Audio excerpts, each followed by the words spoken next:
ચિકિત્સાત્મક મનોવિજ્ઞાન બીપીસીસી 111 એમાં આપણે વ્યક્તિત્વની જે જુદી જુદી વિકૃતિઓ છે એના લક્ષણો વિશે વાત કરી ગયા અને એ લક્ષણો વિશે વાત કરીને આપણે વ્યક્તિત્વ વિકૃતિના પ્રકારો એની પણ વાત કરી. હવે આપણે કાલે જેમ મેં વાત કરેલી એમ, અને આ ત્રીજો ટોપિક છે વ્યક્તિત્વ વિકૃતિઓનો અર્થ, એ પછી છે વ્યક્તિત્વ વિકૃતિઓના લક્ષણો, અને હવે આપણે જોઈશું વ્યક્તિત્વ વિકૃતિઓનું સ્વરૂપ. એની પહેલા એક નાની અમથી વાત કરી દઉં. આજે રાષ્ટ્રીય હિન્દી દિવસ છે, તો એના માટે હું બધાને બધાઈ આપું છું. રાષ્ટ્રીય હિન્દી દિવસ એ આપણી રાજભાષા છે અને આપણને આઝાદી મળ્યા બાદ ઈસવીસન 1849માં આપણે એ જે હિન્દી ભાષા છે એને રાષ્ટ્રીય ભાષા તરીકે ઘોષિત કરી. આંતરરાષ્ટ્રીય હિન્દી ભાષા દિવસ જે છે એ 10 જાન્યુઆરી છે અને રાષ્ટ્રીય હિન્દી દિવસ જે છે એ આજે એટલે કે 14 સપ્ટેમ્બરના રોજ છે. તો આજે ખરેખર શક્ય હોય ત્યાં સુધી આપણે હિન્દીમાં વાત કરવાનો પ્રયત્ન કરવો જોઈએ. પણ લેક્ચર તો હું ગુજરાતીમાં જ લઈશ, કારણ કે મારે ઇગ્નુ યુનિવર્સિટીનો પ્રોટોકોલ જાળવીને મારે ગુજરાતીમાં જ લેક્ચર લેવાનું હોય. એટલે તો હવે ટૂંકમાં વ્યક્તિત્વ વિકૃતિઓનું ચિકિત્સાત્મક સ્વરૂપ સમજવા આપણે જઈ રહ્યા છીએ. તો વ્યક્તિત્વ વિકૃતિના ઘણા બધા પ્રકારો બતાવવામાં આવ્યા છે, બરોબર? એ બધા જ પ્રકારોનું આપણે કાલે ડિસ્કશન કર્યું અને હવે આપણે સ્વરૂપ વિશે વાત કરીશું. તો વ્યક્તિત્વ વિકૃતિઓના ઘણા પ્રકાર બતાવ્યા બાદ અને દરેક પ્રકારની વિશિષ્ટતાઓ જે છે એ અલગ અલગ છે, તેમ છતાં વ્યક્તિત્વ વિકૃતિઓની કેટલીક સામાન્ય જે વિશિષ્ટતાઓ છે જેના આધાર પર વ્યક્તિત્વ વિકૃતિઓના સ્વરૂપને સમજી શકાય એમ છે, એવી કેટલીક સામાન્ય વિશિષ્ટતાઓ આ પ્રમાણે છે. વ્યક્તિત્વ વિકૃતિ ભલે જે પ્રકારની હોય, એટલે એના લક્ષણો કે પ્રકારો જે હોય તેમાં વિઘટિત સંબંધોની વિશિષ્ટતાઓ છે. હવે એ જે સાયકોલોજીની ટર્મિનોલોજી છે વિઘટિત, એનો મતલબ શું? વિઘટન થવું. દાખલા તરીકે જે કલર છે એ જુદા જુદા કલરોના કોમ્બિનેશનના હિસાબે આપણે બીજા અલગ જે કલર છે એની શોધ કરી શકીએ. મુખ્ય જે કલર છે તો લાલ, લીલો, પીળો 3 જ હોવાનો, પરંતુ લાલ અને લીલો કલર અને એમાં સફેદ કલર ભેળવવાથી શું થાય? બરોબર, આ એક પ્રયોગનો વિષય છે. એને તમે લાઇટ પિંક પણ કરી શકો, પછી ડાર્ક જાંબલી પણ કરી શકો, કોફી કલરનો પણ કરી શકો, બરોબર? તો કહેવાનો મતલબ એમ છે કે વિઘટિત વ્યક્તિત્વ એટલે જે એબનોર્માલિટી છે, સૌમ્ય મનોવિકૃતિ અને તીવ્ર મનોવિકૃતિ, તો એમાં કોમ્બિનેશન જોવા મળે છે. પ્રકારોમાં શોષણલક્ષી વ્યક્તિત્વ, એ પછી જે લોકો સતત કોઈનું શોષણ કરતા હોય એવા, પણ પણ એમાં પણ પાછા અલગ અલગ કોમ્બિનેશન હોય છે. જેમ કે એકદર જોડિયા બાળકો અને દ્વિદર જોડિયા બાળકો, બરોબર. તો પણ એને તમે બરોબર તમે એને ચેક કરો. ભલે આપણે પેલી દ્રષ્ટિએ એને ઓળખી ના શકીએ, પરંતુ પછીથી એની સાથે રહેવાથી ખ્યાલ આવી જાય છે કે આ વ્યક્તિ જે છે ને એનું થોડુંક નાક આવું છે, અથવા તો કાન આવા છે, અથવા એનો અવાજ ભારે છે. દાખલા તરીકે મોસમ અને મલકા બે બહેનો છે. તો ઘણા વર્ષો પછી મારી સ્ટુડન્ટ 3 વર્ષ મારી એ સ્ટુડન્ટ હતી. એ પછી ચોથા પાંચમા વર્ષે જ્યારે એ એઝ એ આર્ટિસ્ટ તરીકે મારી હારે ગાવામાં જોડાણી, ત્યારે મને ખ્યાલ આવ્યો કે આમાંથી મોસમ કઈ છે ને આમાંથી મલ્લિકા કઈ છે. બરોબર. આમ તમે જુઓ તો પછી તમને ખ્યાલ આવે કે બોલ યાર, આ બેમાં ફેઝમાં તો ખરેખર ચેન્જ છે. બહુ કઈ અઘરું નથી એ લોકોને ઓળખવા. તો ઘણીવાર એવું બને છે કે પ્રકારો ઘણા બધા છે. વિકૃત વ્યક્તિની વ્યાખ્યાઓમાં પણ એ ડેફિનેશન 100% બધાને લાગુ પડતી નથી. ઘણા લોકોને એવું ગાંડ પણ હોય છે કે એ પરિસ્થિતિમાં મૂકો તો જ એ ગાંડા થાય. દાખલા તરીકે ઘણી વ્યક્તિ મદ્યપાન ના કરે, દારૂ ન પીવે, ત્યાં સુધી એ નોર્મલ બિહેવિયર જ કરતી હોય છે. પણ જો એને ભૂલમાં પણ તમે 2 કે 3 પેગથી વધારે પીવડાવી દો, તો પછી એ ગાંડા ગદોડવાનું ટૂંકમાં શરૂ કરે. એટલે ચોક્કસ પરિસ્થિતિમાં ઘણી વાર વ્યક્તિ મુકાય છે. ચોક્કસ વાતાવરણમાં જ્યારે એ વ્યક્તિ મુકાય છે, ત્યારે એનામાં એ વિકાર જન્મે છે. નોર્મલ વેમાં એ સાયકિક છે એવું તમે માની ના શકો. એ જ રીતે ઘણી વ્યક્તિઓ એવી હોય છે કે પોતાના અંગત લોકો હોય એને જ તકલીફ આપે, બહાર એકદમ ડાયડમરી થઈ જાય. એટલે ઘરમાં વાઘ થઈને ફરે અને બહાર સાવ ગાય થઈને ફરે, એવું બને. તો ઘણાનું ઊંધું પણ હોય છે. ઘરમાં એની પર્સનાલિટી એકદમ શાંત અને ડાહી હોય છે, અને બહાર જે છે એ મારફાડ પર્સનાલિટી હોય છે, રફ એન્ડ ટફ પર્સનાલિટી હોય છે. થોડીક નાની વાતમાં પણ એ કોઈને જબરું એવું મારીને આવે છે. તો ઘણીવાર વ્યક્તિ એક જ હોય છે, પરંતુ વાતાવરણ બદલતા એના વ્યક્તિત્વમાં કે એની વિકૃતિઓની અત્યારે આપણે વાત કરીએ છીએ, તો એની વિકૃતિ ટૂંકમાં બહાર આવે છે. ખાસ કરીને તો સમાયોજન જે લોકો સાધી શકતા નથી. સમાયોજન એટલે શું, એ તમે ભણી ગયા હશો. તો સમ વત્તા આયોજન એટલે કે તમે એડજસ્ટ થઈ શકતા નથી તમારા માતા પિતા સાથે, કે તમારા કુટુંબ સાથે, કે જ્યાં તમે વ્યવસાય કરો છો એનું ભૌતિક વાતાવરણ કદાચ તમને માફક ના આવતું હોય, અથવા તો તમને તમારા ઉપરી અધિકારીઓ કે સહકર્મચારીઓ સાથે કામ કરવાની મજા ન આવે, તમે ત્યારે સમાયોજન ના સાધી શકો.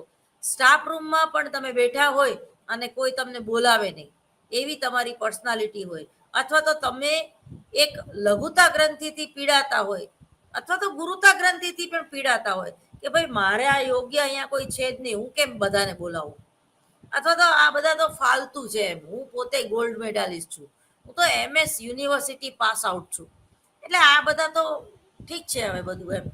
એટલે સહકર્મચારીઓને પણ એ જ્યારે હીન ભાવનાથી જોવે છે, ત્યારે આવી વ્યક્તિ સ્ટાફ રૂમમાં બહુ વાતચીત કરતી નથી.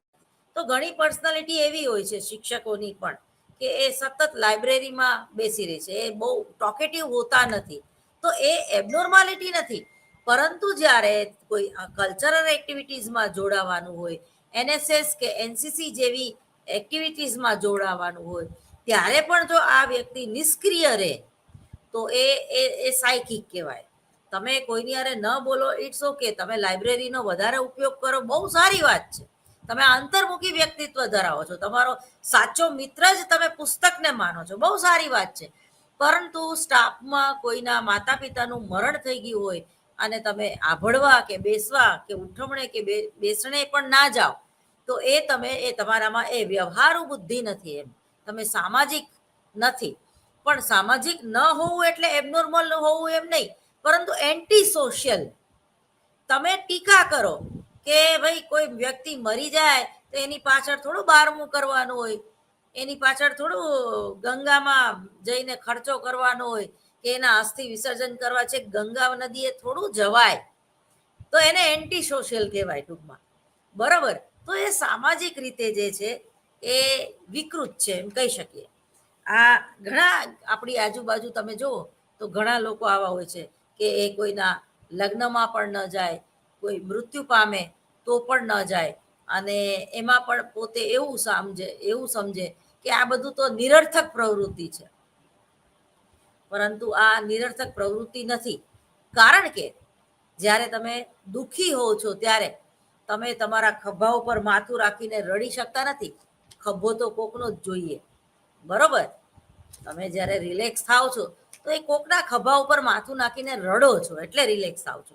એ જ રીતે તમે કંઈક સારું કામ કર્યું હોય ને તમને અવોર્ડ મળ્યો હોય, અને જો તમને કોઈ એપ્રિશિએટ ના કરે, તમે સ્ટેજ ઉપર અવોર્ડ લેવા માટે જતા હોય અને કોઈ તાલી ન પાડે, અથવા તો કોઈ એમ કે છે કે આ તારો અવોર્ડ લઈ જજે, જાહેરમાં તમારું સન્માન થાય છે ને, તો તમારો ટૂંકમાં કોઈ પીઠ ન થપથપાવે, કોઈ તમને શાબાશી ન આપે, એપ્રિશિએટ ના કરે, તો તમને એ વાતની કોઈ ખુશી થતી નથી. ભલે તમને અવોર્ડ મળ્યો હોય તો પણ તમે ઘરમાં સરસ મજાનો મુમેન્ટો લઈને જાઓ અને તમારા મા બાપ તમારી સામું એ ન જોવે તો તમને કેવું દુઃખ થાય. કારણ કે એ નોર્મલ બિહેવિયર છે તમારું કે યાર હું મુમેન્ટો લઈને આવી, મને આટલો મોટો બ્રહ્મ ગૌરવ અવોર્ડથી હું સન્માનિત છું અને મારા ઘરમાં જ મારી વેલ્યુ નથી, એવું થાય ને. એ નોર્મલ બિહેવિયર છે ટૂંકમાં. તો વિઘટિત વ્યક્તિત્વ સંબંધ, વ્યક્તિત્વ વિકૃતિ ભલે જે પણ પ્રકારની કેમ ન હોય, તેમાં વિઘટિત સંબંધોની વિશિષ્ટતાઓ જોવા મળે છે. આવા વ્યક્તિઓમાં વ્યક્તિગત સંબંધ અને વ્યક્તિઓ સાથે એટલો ખરાબ હોય છે કે અન્ય લોકો તેનાથી ખૂબ જ નારાજ રહે છે અને સાથે સાથે ગભરાઈ જાય છે. તમે જો અમુક લોકો એટલા બધા સાયકિક હોય છે અને સોશિયલ મીડિયાને વધારે પડતું એ નફરત કરે છે. એ ભૂલે ચૂકે તમે એમની સાથે ફોટો પડાવ્યો હોય અને તમારા મોબાઈલમાં એનો ફોટો હોય અને એ ફોટો તમે અપલોડ કરો એને પૂછ્યા વગર, સામાન્ય જ ફોટો હોય, તમે મેળામાં ફરતા હોય કે હિંચકા ખાતા હોય એવા, કે બગીચામાં બેઠા હોય કે કોઈ કોલ્ડ ડ્રિંક પીતો હોય એવો, જે સાવ સામાન્ય છે એમ, પણ છતાં પણ એનો તમારા ઉપર ફોન આવે કે મને આ બધી વસ્તુ પસંદ નથી, હું એવા ફિલ્ડમાં કામ કરું છું કે મારો ફોટો આવી રીતે સોશિયલ મીડિયામાં તું અપલોડ કરીશ તો એ મારું ખરાબ લાગશે, અથવા તો મને આ પસંદ નથી, સારું લાગે કે ખરાબ લાગે એમ. તો આ એક એબનોર્માલિટી છે, આ નોર્મલ બિહેવિયર નથી. હા, તમે કંઈક સિગરેટ પીતા હો, તમે કંઈક ડ્રિંક કરતા હો, તમે કંઈક ગુસ્સે થતા હોય, તમે કંઈક રડતા હોય અને એવો ફોટો તમારો કોઈક અપલોડ કરે અને તમે ના પાડો તો એ વ્યાજબી છે. પરંતુ તમે ચકદોડમાં મજાના બેઠા હોય અને હિંચકા ખાતા હોય કે તમે કંઈક સોડા પીતા હોય, એવો ફોટો તમારી ફ્રેન્ડ કે તમારી નાની બેન જ્યારે અપલોડ કરે અને એ તમને ના ગમે તો એ ચોક્કસ એ એબનોર્મલ બિહેવિયર કહેવાય. દીર્ઘકાલીન દુઃખદાયી વર્તન, વ્યક્તિત્વ વિકૃતિઓમાં આવો વ્યવહાર ખૂબ લાંબા સમયથી જોવા મળે છે, જે અન્ય માટે કષ્ટરૂપ તથા દુઃખદાયી હોય છે. તે એક પછી એક અત્યાચારો લોકો પર કર્યા કરે છે, જેનાથી તેના સંદર્ભમાં આવતી વ્યક્તિઓને ખૂબ દુઃખ પહોંચે છે. નકારાત્મક બાબતો, વ્યક્તિત્વ વિકૃતિઓમાં વ્યક્તિમાં એવો વ્યવહાર ખૂબ લાંબા સમયથી જોવા મળે છે કે જેમાં વ્યક્તિ પોતાના જિંદગીની ઘટનાઓની નકારાત્મક બાબતો જ સામે આવી જાય છે. આ નકારાત્મક બાબતોમાં લગ્ન વિચ્છેદન, વ્યસનની વિકૃતિ, અપરાધી વ્યવહાર વગેરે મુખ્ય હોય છે. ખાન જીયત તથા ટ્રીસ નામના અભ્યાસીઓએ જણાવ્યું છે કે વ્યક્તિત્વ વિકૃતિઓમાં બધા પ્રકારોમાં વ્યક્તિ નાર્કોટિક પ્રત્યે એક પ્રકારની મજબૂત પરાવલંબીપણું જોવા મળે છે. ઘણા અમદાવાદમાં એવા લોકોને હું ઓળખું છું કે રોજ સાંજ પડે એટલે એનું પીવાનું શરૂ થઈ જાય, રાત્રે 9, 9:30 વાગ્યા સુધી 1 બોટલ 2 બોટલ, અને સવારે 11 વાગે ઉઠવાનું.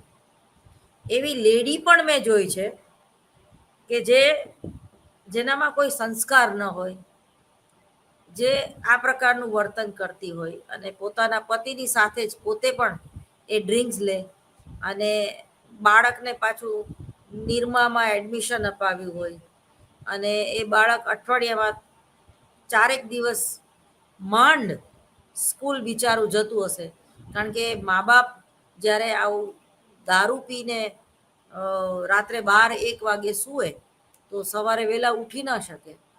અને જો માતા પિતા જ 11 વાગે ઉઠે તો એ બાળકને સ્કૂલ કેવી રીતે જવું બિચારાને. અને પાછા 3 દિવસ વહેલા ઉઠી જાય, એમ ઉઠી જાય પછી બહારથી ચા લઈ આવે, ચા પીવે, પછી પાછા સૂઈ જાય. પછી છોકરાને જ્યારે તેડવા જવાનું હોય ત્યારે ઉઠે. આવા ફેમિલીનું મેં કાઉન્સેલિંગ કરેલું છે. તો પણ ઓલું કૂતરાની પૂંછડી જેવું, જ્યાં સુધી દાટો ત્યાં સુધી એ સીધી રહે અને પાછી વાંકી ને વાંકી. આવું મારે બોલાય નહીં, પરંતુ આ જે નકારાત્મક બાબતમાં મદ્યપાન એ ખૂબ જેને કહેવાય ને કે નિષેધક બાબત છે. વધારે પડતા વ્યસની જે લોકો છે અને જે લોકોની દારૂથી જ સવાર પડે છે અને દારૂથી જ સાંજ પડે છે, અને સવારે ઉઠીને પેલા બ્રશ નથી કરતા, પેલા 5-7 મિનિટ સુધી આમ એના હાથમાં માવો આમ ઘસે જ રાખશે.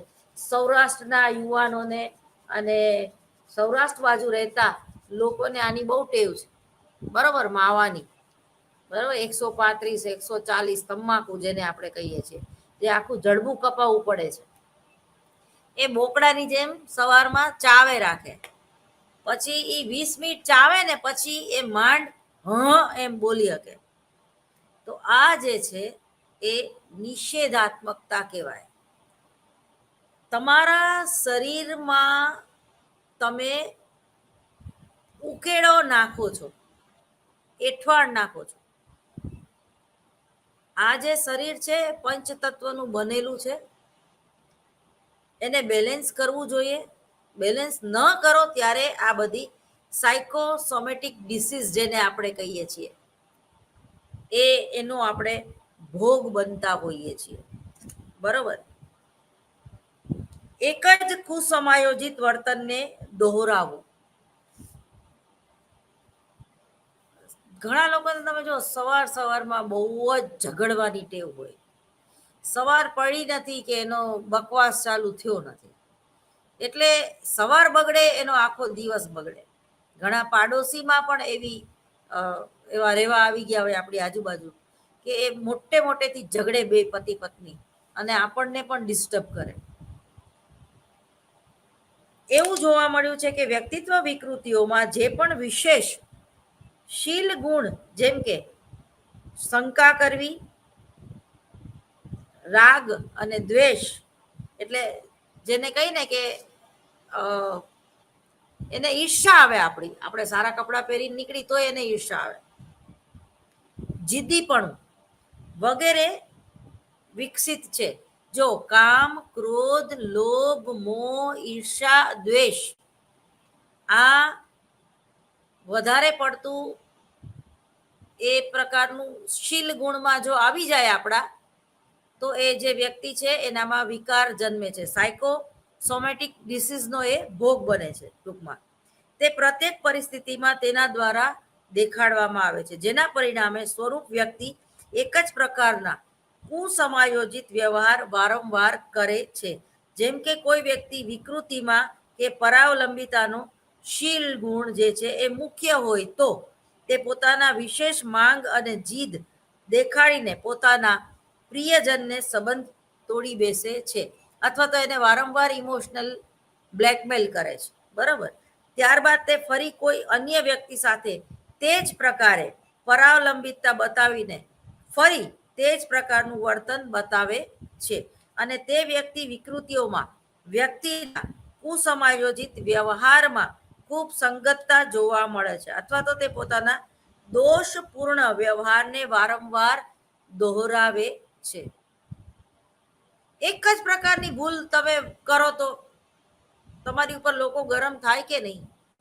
એકવાર એક્સિડન્ટ થાય, 2 વાર થાય, 3 વાર થાય, 5-6 વાર તમારા હાડકા ભાંગી જાય ત્યાં સુધી તમે એ પ્રકારનું વર્તન કરે જ રાખો, એક જ ભૂલ કરે રાખો, તો એ ક્ષમ્ય નથી. તમે એકવાર પ્રેમમાં પડો, બ્રેકઅપ થઈ ગયું, 2 વાર, પણ સલમાન ખાનની જેમ તમે 7-8 વાર પ્રેમમાં પડો અને બધી છોકરીઓ તમને સ્ટેપિંગ સ્ટોન માનીને બેવકૂફ બનાવીને જતી રહે, બરોબર. ઐશ્વર્યા રાય, પછી સંગીતા બિજલાણી, એવી ઘણી બધી હિરોઈનો જે હતી, જે સલમાન ખાનના જીવનમાં આવી અને સલમાન ખાને એને ટોપની હિરોઈન બનાવી દીધી, કેટરીના કૈફ, બરોબર. અને પછી સલમાન ખાન, જોકે સલમાન ખાન પણ અમુક અંશે સાયકિક છે અને ક્રોધ બહુ આવી જાય છે, એના હાથ બહુ ઉપડે છે, બરોબર. એ બધી એની જે પ્રેમિકા કે જે હિરોઈન છે એ એના ગુસ્સાનો ભોગ બનેલી છે. એના ખૂબ મારે છે ટૂંકમાં એ.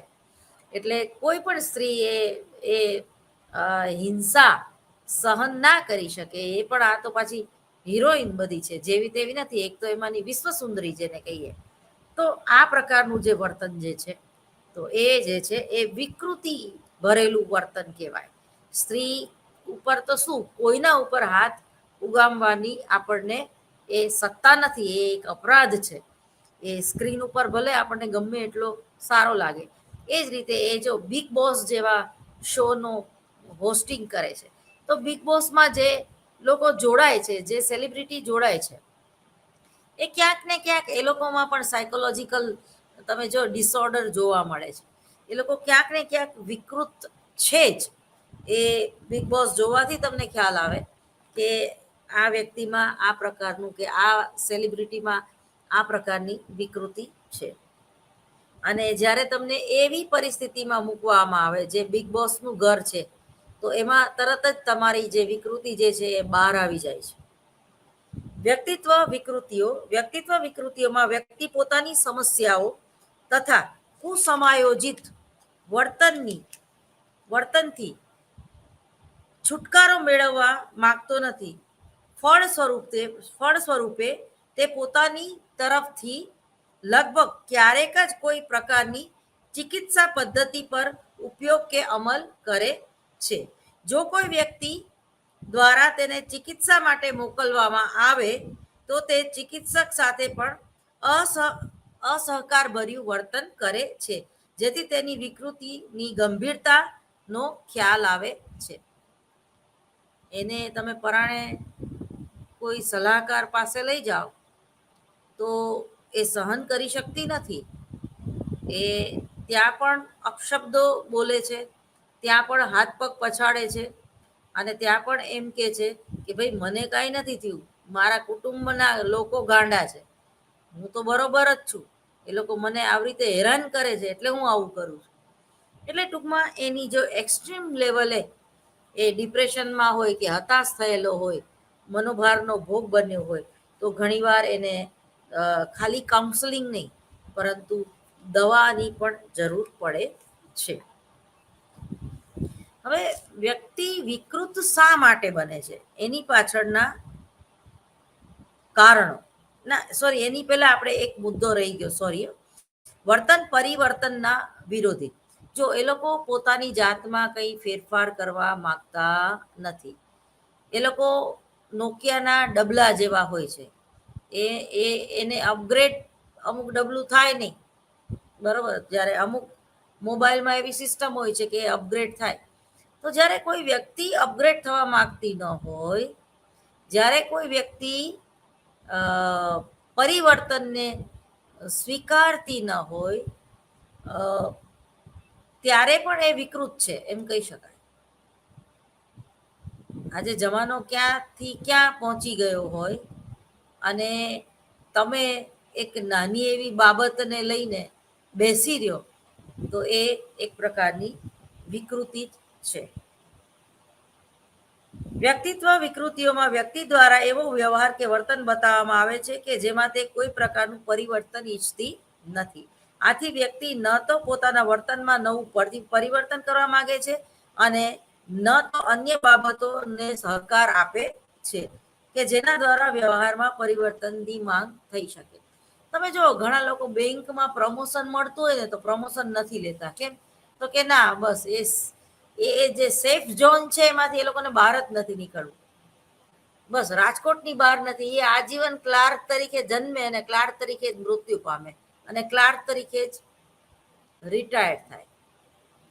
એ મેનેજરમાંથી જનરલ મેનેજર બને પણ એ બારગામ એને બદલીથી નફરત હોય.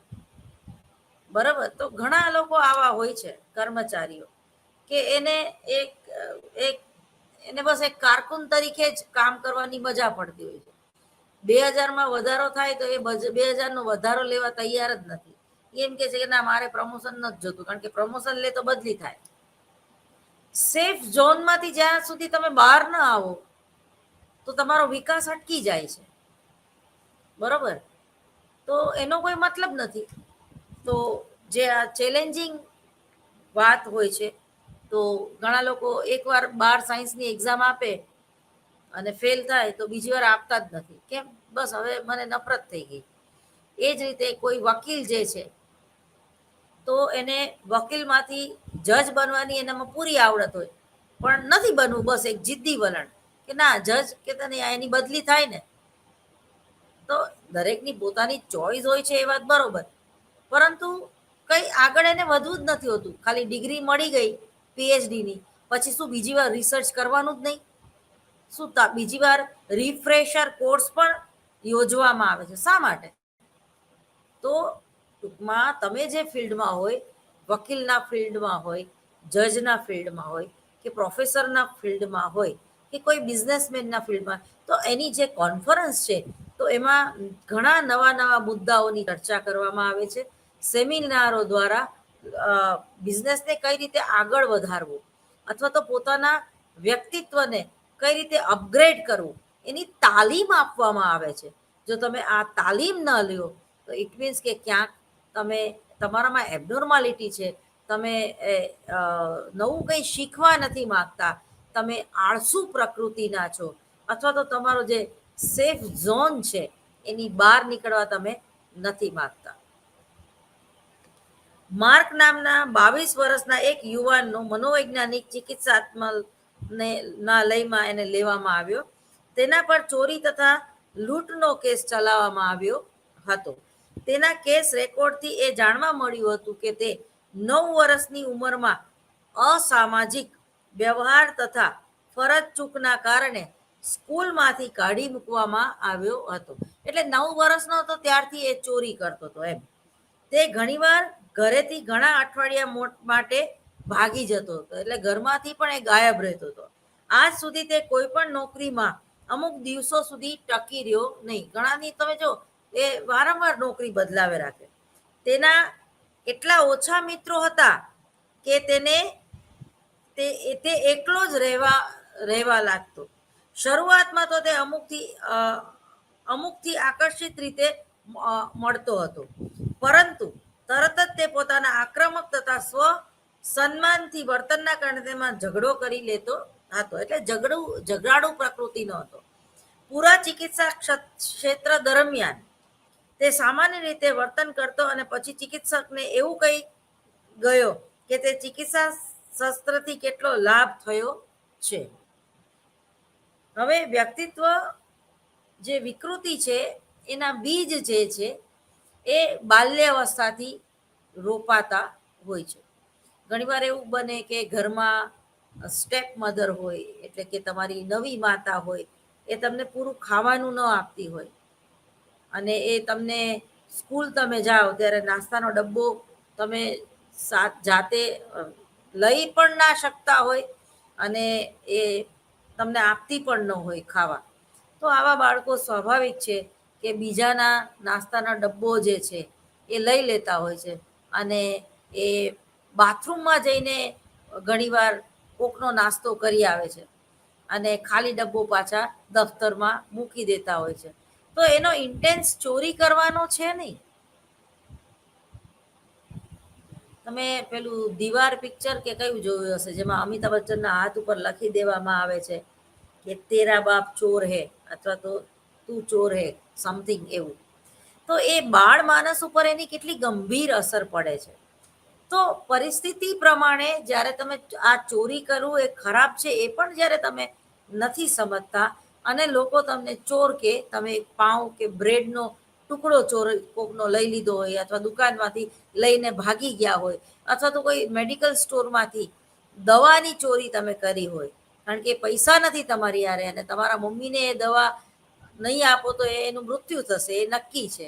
તો કોઈ ગ્લુકોઝની બોટલ કે લોહીની બોટલની તમે ચોરી કરો તો મને લાગે છે કે એ ક્ષમ્ય છે, કારણ કે એ વ્યક્તિને ચોરી કરવી ગમતી નથી, પરંતુ એ પરિસ્થિતિમાં મુકાણો છે કે એ અનિવાર્ય છે. કાલે મેં એક સરસ મજાનું વોટ્સએપ જોયું. કોઈ સેલિબ્રિટી હતી, કોઈ રાજકારણી હતી, કોઈ લેડી હતી, બિઝનેસ વુમન પણ હતી. એને કોઈ પત્રકારે એવું પૂછ્યું કે તમે સૌથી વધારે રડ્યા ક્યારે હતા, એટલે સૌથી વધારે દુઃખ તમને ક્યારે થયું. એને બહુ સરસ કીધું કે ભાઈ મારા ઘરમાં જે કામવાળી આવે છે એ એકવાર એની દીકરીને સાથે લઈને કામ કરવા માટે આવી. એટલે કે મારો એક નિયમ છે કે હું કોઈ પણ મારા ઘરે આવે તો એને ચા પાણી પીવડાવું કે કંઈક કેક ખવડાવું કે મારા ઘરમાં જે કંઈ ખાવા પીવાનું અવેલેબલ હોય તો હું એને ખવડાવીને જ મોકલું એમ. એટલે મેં એને સ્વાભાવિક રીતે જ એક જમવાનો ટાઈમ હતો એટલે એને જમવા બેસાડી દીધી. એટલે એ છોકરીએ બિચારીએ એક જ રોટલી ખાધી, બીજી રોટલી એને આપવા ગઈ તો એને ના પાડી કે ના, તો કીધું કે ભાઈ તું એક રોટલીમાં ધરાઈ ગઈ. તો એ છોકરીએ કે મારી સામે જોઈને એવું કીધું કે મને એક જ રોટલી ખાવાની આદત પડી ગઈ છે, મને ભૂખ લાગે છે પણ બીજી રોટલી ખવાય કે નહીં, બીજી રોટલી મગાય કે નહીં એ મને નથી ખબર. એ કે કેટલી કરુણતા કહેવાય કે આપણા દેશમાં હજી એવા ઘર છે કે જેના ઘરમાં એટલો જ લોટ આવે છે કે બધા એક એક રોટલી જ ખાઈ શકે. તો તમે જુઓ કે એને બિચારીને ભૂખનો અહેસાસ છે પણ એને એક મગજમાં એક ઘડ પડી ગઈ, એક માનસિકતા કે એક રોટલી જ ખવાય અને એક રોટલીથી વધારે ભૂખ હોય તો એ ના ખવાય. તો આ એક કરુણતા છે. તો જ્યારે તમે મનથી જ હારી જાઓ છો કે ના મારો અધિકાર જ નથી, અથવા તો સ્ત્રીઓ ઉપર જુલમ થાય એમાં શું નવાઈ, બાપ દાદા વખતથી થતા આવ્યા છે. સ્ત્રીને તો પોતાનો પતિ મારે જ, દીકરી જન્મે તો કઈ પેંડા ના વેચવાના હોય, દીકરી એ સાપનો ભારો છે. આ બધું આપણા મગજમાં આ બધી એબનોર્માલિટી ઘર કરી બેઠી છે. સતી પ્રથાથી માંડીને વિધવા પુનઃવિવાહ ન થઈ શકે. એક આપણા મગજમાં આ પ્રકારની વૃત્તિ આપણા પૂર્વજોએ બેસાડી દીધી છે. આપણા રીત રિવાજો જ એવા છે કે સ્ત્રી એ સહનશક્તિની મૂર્તિ હોવી જોઈએ, સ્ત્રીએ જ જતું કરવાનું.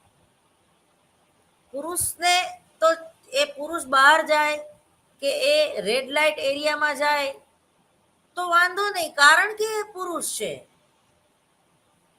પણ સ્ત્રી પોતાની મર્યાદામાં જ એને રહેવું, એને ટૂંકા કપડાં ન પહેરાય, એને લો વેસ્ટ જીન્સ ના પહેરાય,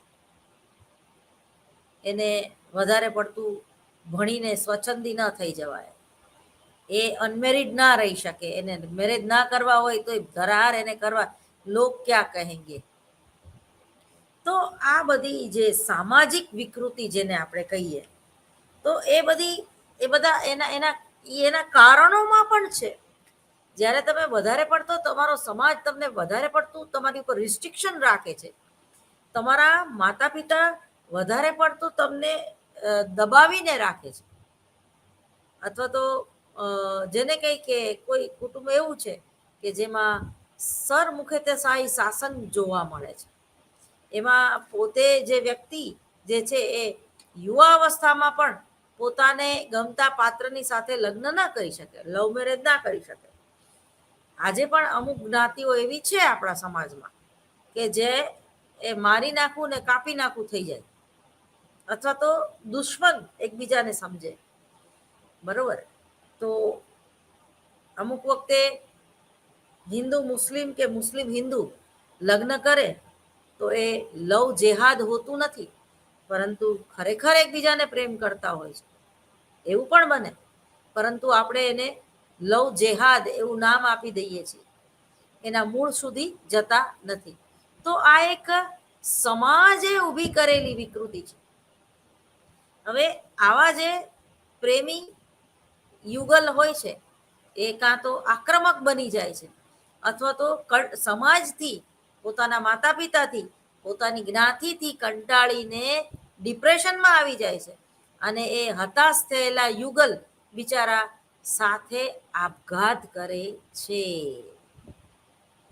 અથવા તો એક દૂજે કે લીએ પિક્ચર એનું ઉદાહરણ છે, એ લોકોને મારી નાખવામાં આવે છે. એટલે જ્યારે કોઈ એક વ્યક્તિના જીવ કરતા પણ આબરૂને વધારે મહત્વ આપવામાં આવે, જ્યારે કોઈ એક વ્યક્તિના જીવ કરતા ચારિત્રને આવી બધી બાબતો સાથે જોડીને એક ચશ્મા પહેરીને એ પ્રકારનું વર્તન કે રીત રિવાજો જે હોય કે જે વ્યક્તિ કરતા પ્રતિષ્ઠાને વધારે મહત્વ આપતા હોય, તો એ એક પ્રકારની એબનોર્માલિટી જ છે. એટલે વૃત્તિઓનું સમન નથી થતું. જ્યાં સમન એટલે કે સમજીને છોડવું, કોઈ પણ વાત, વસ્તુ, પરિસ્થિતિ સમજીને છોડવું તો એને સમન કહેવાય. તમને ડાયાબિટીસ હોય અને તમે એક મગજમાં મૂકી દીધું હોય કે ભાઈ આપણે પેંડો નથી ખાવાનો, પ્રસાદીનો ભલે હોય એ માથે ચડાવી લેવાનો, કારણ કે એમાં સુગર વધારે હોય છે. આપણે આઈસ્ક્રીમ નથી ખાવાનો, બરોબર, આપણે ગોળવાળી ચા જ પીવાની છે. તો એ સમજીને છોડવાની વાત છે, ગળપણને.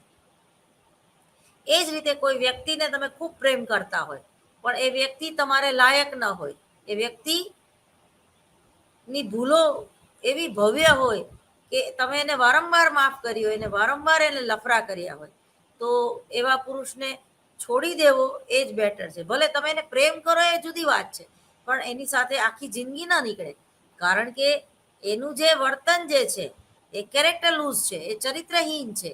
એટલે એ જે એનું વર્તન છે એ ચાલુ જ રહેવાનું, એ જીવે ત્યાં સુધી ચાલુ રહેવાનું.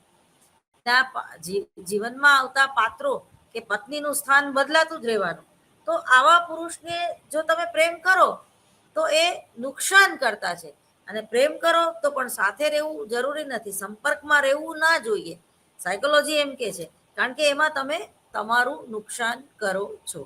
અને જે વ્યક્તિ પોતાની જાત કરતા જો અન્યને કે આવા પ્રેમીને કે આવા પતિને વધારે મહત્વ આપે તો એ પણ એબનોર્માલિટી છે. ઘણા લોકો એવું સમજે કે પોતાનો પતિ પોતાને મારે, ધમકાવે, ગાળો બોલે તો એ પ્રેમ છે. ઝઘડો કરે રોજ સવારે તો એ પ્રેમ છે. શંકા કરે કે તું બીજા કોઈની હારે આમ છું તો એ પ્રેમ છે. પોઝેસિવનેસ તો એ પ્રેમ છે ના. પોઝેસિવનેસ ઇટ મીન્સ પોઝેસિવનેસ ન ચાલે. કોઈ સંબંધોમાં શંકાનો કીડો જ્યારે સળવળે છે ત્યારે એ સંબંધો જે છે એ મૃતપ્રાય થાય છે, એ મૃત્યુ સમાન છે. એ સંબંધો કોઈ એક પાત્ર જે છે એ બીતા બીતા જીવે, પોતાનો મોબાઈલ એને રોજ ઘરે ગયા પેલા ડિલીટ કરી નાખવું પડે, તો એ પત્નીનો શું મતલબ છે? પતિ પત્ની વચ્ચે તો નિખાલસતા હોવી જોઈએ.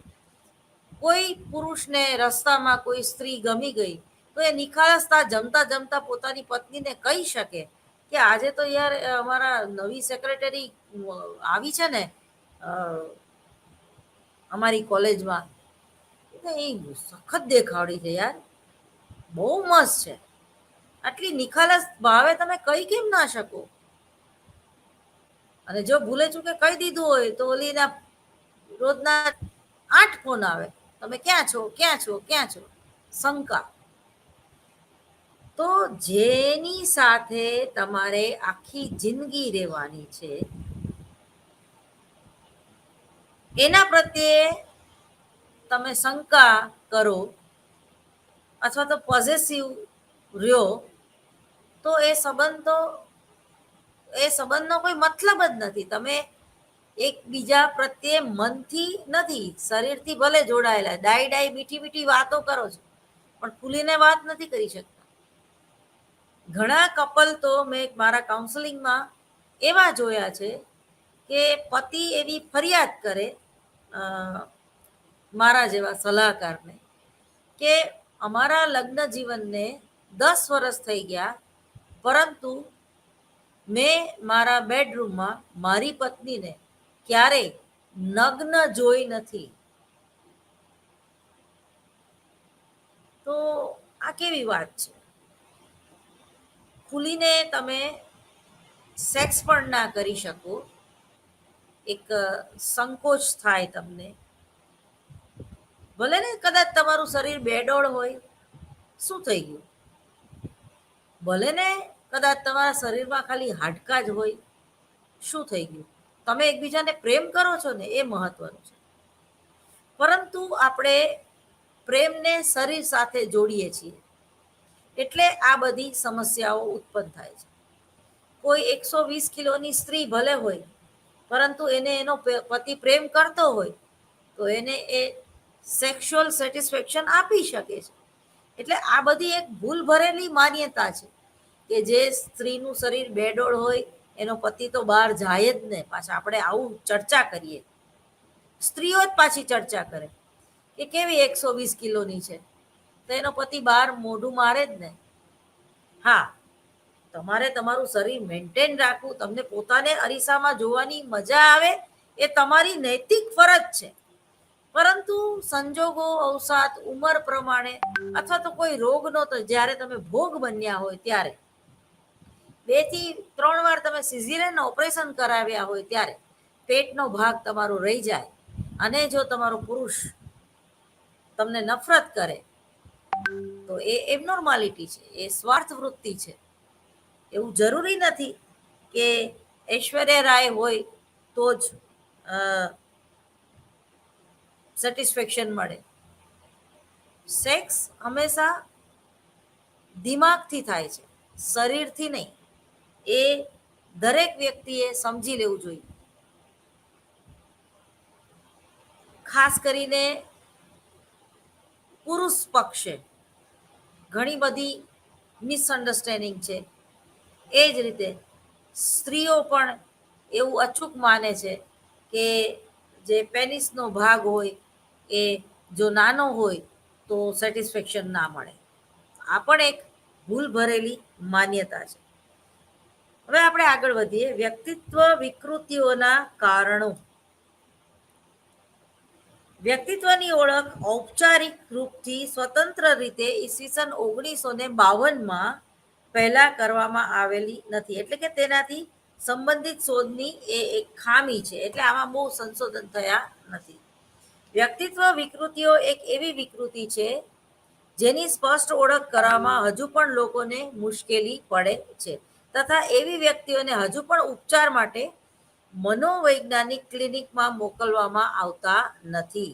આવી મુશ્કેલીઓ હોવા છતાં વ્યક્તિત્વ વિકૃતિઓના અન્ય માનસિક રોગોની સમાન નીચે મુજબના 3 જે મુખ્ય બાબતો છે એમાં પેલું છે જૈવિક ઘટકો. કેટલાક અભ્યાસોથી એ જાણવા મળ્યું છે કે બાળકોમાં ખાસ પ્રકારની શારીરિક સંગઠનાત્મક પ્રતિક્રિયા પ્રવૃત્તિ, જેમ કે વધારે પડતી સંવેદનશીલતા, ઉચ્ચ અથવા તો નિમ્ન જીવન શક્તિ વગેરેથી એક ખાસ પ્રકારની વ્યક્તિત્વ વિકૃતિ ઉત્પન્ન થવાની સંભાવના વધી જાય છે. કેન્ડલ તથા ગુપનબર્ગે પોતાના અભ્યાસમાં જોયું છે કે સ્થિર વ્યામો વ્યક્તિત્વ વિકૃતિના વિકાસમાં જનેન્દ્રિય ઘટકોની ભૂમિકા સ્પષ્ટ હોય છે. બોરેન્સન તથા તેના સહભાગીઓ પણ પોતાના અભ્યાસમાં જોયું છે કે સીમાંત રેખીય વ્યક્તિત્વ વિકૃતિની ઉત્પત્તિમાં જનનીય ઘટકોની ભૂમિકા વધારે જોવા મળે છે. સમાજ વિરોધી વ્યક્તિત્વની ઉત્પત્તિમાં પણ વિભિન્ન પ્રકારના જૈવિક ઘટકોને મહત્વપૂર્ણ બતાવવામાં આવ્યા છે. હવે મનોવૈજ્ઞાનિક ઘટકો.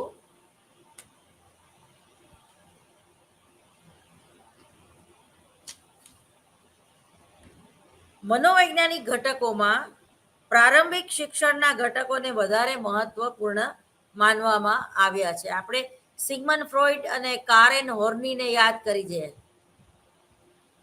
આ વિચારો અનુસાર બાલ્યાવસ્થામાં જ બાળકોમાં ખાસ પ્રકારની કેટલીક અનુક્રિયાઓ કરવાની એવી પરિસ્થિતિવશ અથવા તો પોતાના વડીલોને જોઈને શીખી લેતા હોય છે.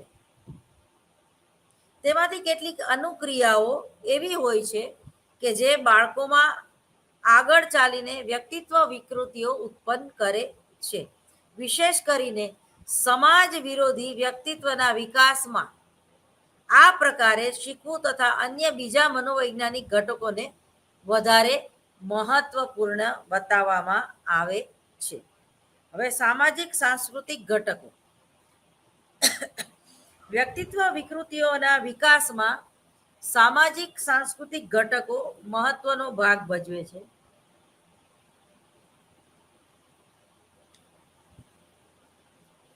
સાંસ્કૃતિક ઘટકોની ભૂમિકા બહુ સ્પષ્ટ થઈ શકતી નથી. વિશેષજ્ઞોનું એવું માનવું છે કે આધુનિક સંસ્કૃતિની વિશેષ માંગો જેમ કે સમસ્યાનું તુરંત સમાધાન થવું, આરામદાયક જિંદગી, તુરંત જ સંતોષ વગેરેની વ્યક્તિઓનું જીવનશૈલીમાં બેજવાબદારીપણું, આત્મકેન્દ્રીયતા વગેરે જેવા લક્ષણો વિકસિત થયા છે, જે ધીરે ધીરે વ્યક્તિત્વ વિકૃતિઓ ઉત્પન્ન કરે છે. આજે તમે જુઓ આપણા દેશમાં વૃદ્ધાશ્રમો અને અનાથ આશ્રમો કૂદકે અને ભૂસકે વધી રહ્યા છે. આજે આપણો જે સમાજ છે અને આપણે કહીએ છીએ કે વ્યક્તિ એ સામાજિક પ્રાણી છે. આજે સંયુક્ત કુટુંબો તૂટતા જાય છે. બાળક એકલું અટુલું પડતું જાય છે. આજે બાળક પોતાનું રમકડું જે છે એ પાડોશીને પણ રમવા આપી શકતું નથી. એ પોતાના મામાના ઘરે જાય કે કાકાના ઘરે જાય તો પોતાના રમકડા લઈને જાય છે. તો આ કઈ પ્રકારનું માનસ આપણે ઊભું કરી રહ્યા છીએ એ નથી સમજાતું. આજે આપણા બાળકોમાં સહનશીલતાનું પ્રમાણ જે છે એ ઘટતું જાય છે. ધીરજનું પ્રમાણ જે છે એ ઘટતું જાય છે. બધાને તાત્કાલિક સુખ મેળવવું છે, બધાને તાત્કાલિક ડિગ્રી મેળવવી છે, બધાને તાત્કાલિક શોર્ટકટ અપનાવીને ધન પ્રાપ્ત કરવું છે. આજે દરેક વ્યક્તિનું સુખ જે છે એ પૈસા અને ભૌતિક સવલતોમાં એક ફિટ બની ગયું છે. પ્રકૃતિની સાથે આજે આપણો બહુ નાતો રહ્યો નથી. આજે આપણે આપણા ઘરમાં એવા પોસ્ટરો રાખવા પડે છે કે જેમાં ઝરણું વહેતું હોય, જેમાં સૂર્ય કે ચંદ્ર હોય. આજે આપણે સવારની આરતી પણ કોમ્પ્યુટર ચાલુ કરીને સાથે સાથે જેટલી આવડે એટલી ગણગણતા હોઈએ છીએ.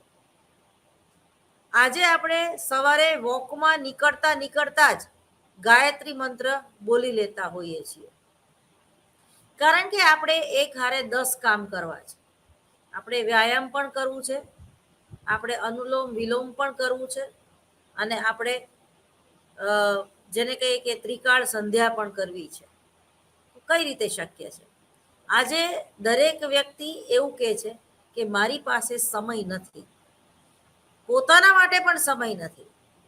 એને તમે એમ કહો કે આજે તો કે આજે મને નાસ્તો કરવાનો ટાઈમ ન મળે. કે તમે જુઓ આજે દરેક પુરુષ આ અમદાવાદ જેવા મેગા સિટીમાં બહાર નીકળે છે અને પોતાની પેલી ચા પણ બહાર પીવે છે.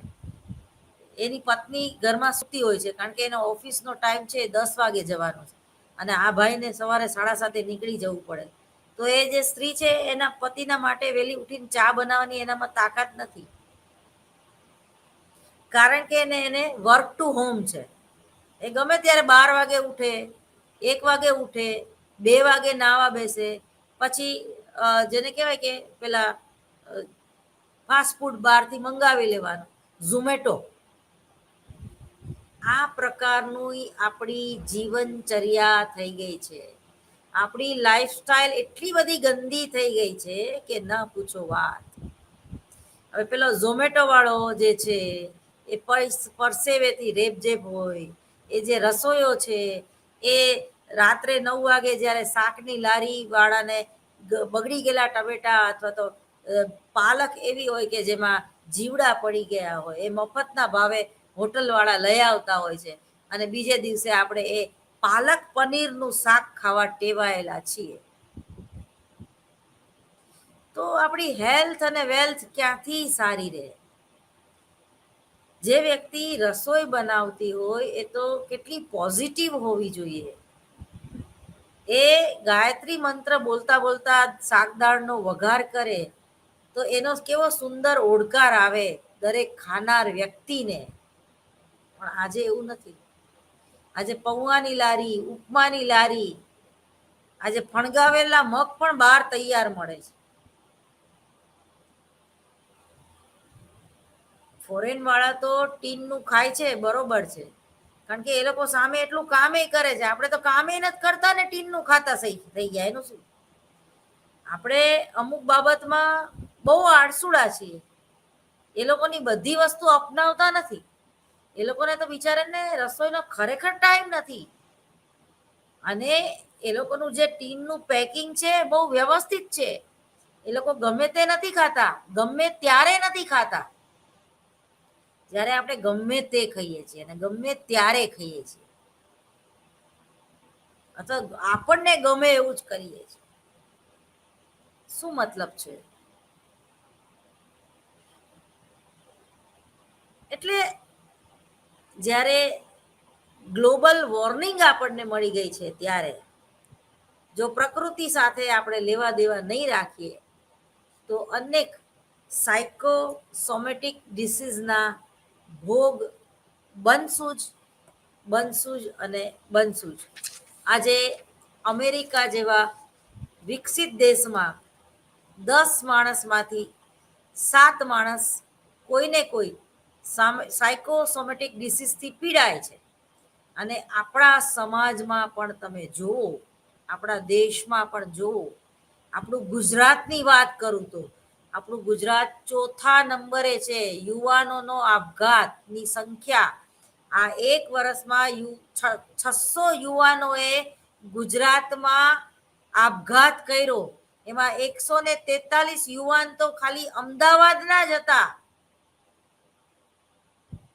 રાજસ્થાન 5મા સ્થાને આવે છે, મહારાષ્ટ્ર પહેલા સ્થાને આવે છે, દિલ્હી બીજા સ્થાને આવે છે. આપણે એમ કહીએ છીએ કે આપણી આગળ બહુ મોટું યુવાધન છે અન્ય દેશો કરતા, એટલે આપણે મહાગુરુ મહાસત્તા બનશું. પણ આપણા યુવાનો આપઘાત શા માટે કરે છે? આપઘાત કરવો એ નબળી ક્ષણ, અને આ નબળી ક્ષણ એટલે કે એબનોર્માલિટી એટલે કે મનોભાર, ડિપ્રેશન, સંઘર્ષ, હતાશા, વિકૃત ચિંતા, ભય. એની પાછળના કારણો કયા છે? વિકૃતિ. કેવા પ્રકારની વિકૃતિ? રાતોરાત કમાઈ લેવું છે, રાતોરાત પૈસાદાર થઈ જવું છે, રાતોરાત ફોરેન જતું રહેવું છે, શોર્ટકટ અપનાવો છો, બધું જ ખોટું કરવું છે પહેલેથી છેલ્લે સુધી. પાસપોર્ટ ખોટો બનાવવાનો, એજન્ટો ખોટા વિઝા, ડુપ્લિકેટ વિઝાની સાથે ફોરેન મોકલી દે છે, ડુપ્લિકેટ ડિગ્રી આપણે અપલોડ કરીએ છીએ, બધું જ ડુપ્લિકેટ. તો જ્યારે તમે જોજો કે કંઈક ખોટું તમે ખોટું બોલો છો ને, ત્યારે પણ તમારા હૃદયની ધડકન જે છે વધી જાય છે, તમે પડસે રેપઝેપ થઈ જાઓ છો. જ્યારે તમે જુઠ્ઠું બોલો છો ને ત્યારે પણ તમને ગિલ્ટી ફીલ થાય છે, તમારી જીભ જે છે એ થોથવાય છે જુઠ્ઠું બોલો છો એટલે. તમે સોશિયલ મીડિયામાં કંઈક તમારી વાહવા થાય એવા સર્ટિફિકેટ મૂકો છો ને, પણ અંદરથી તમારું મન જે છે, તમારો આત્મા જે છે એ કહે છે તમને કે આ તે સર્ટિફિકેટ છે લાગવગથી મેળવ્યું છે અને એને તું અપલોડ કરે છે. એ સુખ નથી મળતું. આજે 96% લાવનાર જે વિદ્યાર્થી જે છે એ ખુશ નથી થઈ શકતો. કેમ? ગોખીને પાસ થયો છે, સમજ્યા વગર. આઈએમપી મળી ગયા હતા એટલે 96% આવી ગયા, બાકી કોઈ આવડત ન હોય. એના કરતા ત્રીજો કે ચોથો નંબર વાળો જે બિચારો હોય ને, 75% વાળો કે 55 વાળો, એ વધારે હોશિયાર હોય અને એ તમને પાર્ટી પણ આપે. 55 ઘણા ન હોય લાગે, 55% હું પાર્ટી આપવાની ના, પણ એ મહેનત છે એમાં એની, એટલે એને એક હરખ છે. કારણ કે એને ચોરી નથી કરી, એને આઈએમપી માંગવા નથી ગયો, એને ટ્યુશન નથી રખાવ્યા. એ સાધારણ પરિસ્થિતિનો બિચારો રાતના ડીમ લાઇટ ઉપર અથવા તો સરકારી લાઇબ્રેરીના પુસ્તકોનો ઉપયોગ કરીને એ 60% લાવ્યો છે. તો એનો આનંદ વધારે. આજે આપણો જે આનંદ છે એ વોશિંગ મશીનમાં કપડાં ધોવામાં આપણને આનંદ આવે છે, ઝોમેટોમાંથી ખાવાનું મગાવવામાં આપણને આનંદ આવે છે, રવિવારે 12 વાગ્યા સુધી સૂઈ રહેવામાં આપણને આનંદ આવે છે, કોઈનો બર્થડે હોય તો કેક કાપવામાં આપણને આનંદ આવે છે, એ કેક એના મોઢા ઉપર ઘસવામાં આપણને આનંદ આવે છે. ઘણીવાર તમે જો વોટ્સએપ ઉપર એવા કેવા વિડીયોઝ અપલોડ લોકો કરે છે હવે કે ભાઈ આ રીતે બર્થડે ના ઉજવો, બરાબર. પેલું શેમ્પિયન એનેથી આગ લાગે છે ને એ જે બર્થડે ગર્લ કે બર્થડે બોય હોય છે એની ભૂંડી હાલત થાય છે, મોઢું આખું કાળું ધબ હળગી જાય છે, કોકે જાણે એના ઉપર બોમ્બ ફોડ્યો હોય. પણ હવે કોણ સમજાવે કે આપણામાં પ્રજ્વલિત, સનાતન ધર્મમાં પ્રજ્વલિત કરવાની ભાવના છે. શીરો ખાઓ ને, બરોબર, સત્યનારાયણની કથામાં જાઓ ને, મહારુદ્રાભિષેક કરાવો ને, મંદિરે જાઓ ને બાળકને લઈને, ના, બર્થડે બોય, બર્થડે ગર્લ, રાતથી તૈયારી થાય અને પાછો રાત્રે 12 વાગે બધાને ફોન આવે, હેપી બર્થડે, હેપી બર્થડે. સનાતન ધર્મની તો તમે 1 2 3 કરી નાખી છે. પ્રકૃતિના સાનિધ્યમાં જઈને તમારો જન્મ તમે કેમ ઉજવી ના શકો? મને યાદ છે, હું રાજકોટ લોહણા મહિલા વિકાસમાં રહેતી અને એ 3 વર્ષ FY SY TY અમારું લગભગ 22 થી 25 છોકરીઓનું ગ્રુપ હતું અને કોઈનો બર્થડે આવે એટલે મહિનામાં ઘણીવાર તો 2 થી 3 જણાના બર્થડે આવે, કારણ કે 22-25 જણા અમે હતા. એટલે ચોટીલા જવાનું અને મા ચામુંડાના દર્શન કરવાના અને સાથે બધા સેવ મમરા બધું ભેળ ઉપર જઈને ભેળ બનાવવાની અને ખાઈને પાછું આવવાનું. અમે આવી રીતે બર્થડે ઉજવતા હતા. અમે ક્યારેય કેક નથી લીધી. હું તો આજની તારીખે, આજે મને 51 કે 52મું વર્ષ ચાલે છે, મેં ક્યારેય કેક નથી લીધી મારા બર્થડેમાં, અને મારા છોકરાનો બર્થડે મેં એવી રીતે ક્યારેય ઉજવ્યો નથી. એના ઉપર પ્રેશર હતું વચમાં કે મારા બધા ભાઈબંધો તો આવું કરે છે, આમ તેમ. હું એમ કહું આપણે ઘરમાં જુદી રીતે ઉજવશું, તારા ભાઈબંધોની હારે તું જુદી રીતે ઉજવ. પરંતુ જ્યારે આપણે આપણી પ્રકૃતિને ભૂલીએ છીએ, આપણી સંસ્કૃતિને ભૂલીએ છીએ, આપણા સંસ્કારોને ભૂલીએ છીએ, આપણે બાપદાદા કે કુટુંબીજનો ભેગા નથી થતા, આપણે ડીજેમાં બધા ગર્લફ્રેન્ડ ને બોયફ્રેન્ડ ભેગા થઈએ છીએ અને એ ડીજેમાં દારૂ કે મદ્યપાનનું સેવન કરીએ છીએ અને એ રીતે આપણે આપણો બર્થડે ઉજવીએ છીએ. અને બર્થડે ખરેખર ઉજવવાની વસ્તુ જ નથી, આત્મમંથન કરવાની વાત છે કે આખું વર્ષ આપણે કઈ રીતે પાસ કર્યું અને આપણા વ્યક્તિત્વમાં શું વિકાસ થયો, આપણી કોઈ પર્સનાલિટી ડેવલપ થઈ કે નહીં, બરાબર, તો બર્થડેનું આ તાત્પર્ય હોવું જોઈએ. બધું આવતા અંકે નમસ્કાર, રજા લઉં છું.